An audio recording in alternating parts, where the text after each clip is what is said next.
This is the GoPro 10. This outer box looks super clean, and this thing shoots at 5.3K, which is quite a lot. Inside the cardboard, you do get a case which everything is in. It does have a nice zipper that you can pull around, and inside, it's the GoPro. I use this thing a little too much. The outside is solid. It's made out of plastic, and the screen is made out of glass. There's a door that goes here that closes and gets this thing watertight. There's a microphone here in the front. The lens also does come off and on. The bottom of it has these little pull tabs at the bottom that you use a converter on so you can mount it to a tripod. Inside the compartment, you press down here and you get out an SD card. I did put a Sans 512 gigabyte card into here. All you do is you just put it in and pop it in and it's in. Your battery slips in here too, and then it kind of evens out the weight. Holding the power button, you're able to get this thing to power up. It does look pretty good right out of the box, and you can actually adjust your settings. There's so many different things. You can change your lens size from narrow to super view. I'm able to see so much back here that these normal cameras can't actually see. And there is a lens that does a lot more than just the standard one that came with the actual camera. There's even one that keeps the camera, no matter if you rotate it or not, it's gonna keep it level, which I did not know that actually existed until I read about it. When using this camera, I would use this as a filming camera, so it would capture my face. The 750D that you're currently viewing through was originally being used by this GoPro 10 Black. I used to shoot at 4K, but then I realized I just shoot at 2K. It's even better than that. Plus, you get higher frame rates the lower you go, all the way up to 120. So heating with this thing, it does get warm, but not like burning your hand kind of warm. I've taken this thing out into the ocean before. I did end up getting one of these things to attach it, so if I did lose it, it would float instead of sink. And also it was attached to my arm with this like Wii remote kind of thing that I did buy separately. Well, now this is what the GoPro can see. As you can see, it's able to look at my camera with just holding it here with the light above me. It doesn't look half bad. I thought it looked pretty sharp to the point where I used it as a camera plugged into a wall for 2 straight years. This is what the front microphone sounds like on the GoPro, and this is what the back of the microphone sounds like via the GoPro. I normally film with this little media mod, and that's kind of how I lost the door. See, looking at the microphone, it's so high quality. As you can see here, I'm shaking the camera, but this is what the actual footage looks like of me shaking the camera. You see me moving this camera back and forth, back and forth, back and forth. This is what the footage looks like on the camera, and then this is like you're going down some rocky road and you gotta be careful, and here's what it looks like. That's more extreme case, but as you can see, it does its best. You can't go too fast because that's not really what this thing is designed to do. It's designed to help smoothen things out, not full on whip back and forth,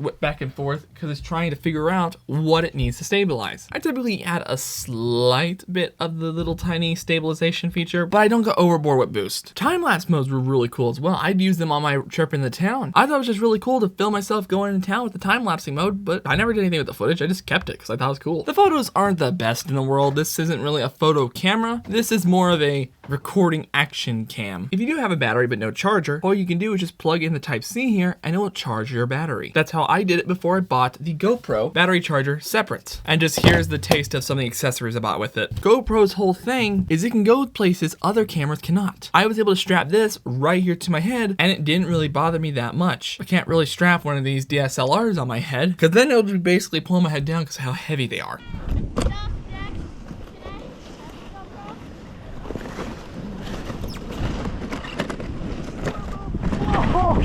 Friend! Oh my God.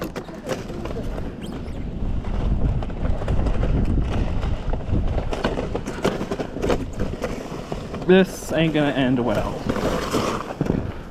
Also, the screen right here has a feature where it's covered in this little coat or something. Then when water gets on it, it just immediately wipes off. So you don't even have to wipe your screen. So I've been very careful with this, using the proper cleaning way and everything. When using it for filming, I piped in a wire straight into here and removed the battery so that it can constantly stay on for recording. I don't recommend anyone else to do it. That's how I did it personally. So it's up to you what you do with that. And also another reason I got this is for Hyper Smooth 4. All around, a really solid camera that fits in the palm of your hand and you don't have to worry about it getting wet, which is just amazing. Now, this review was helpful of the GoPro 10 Black.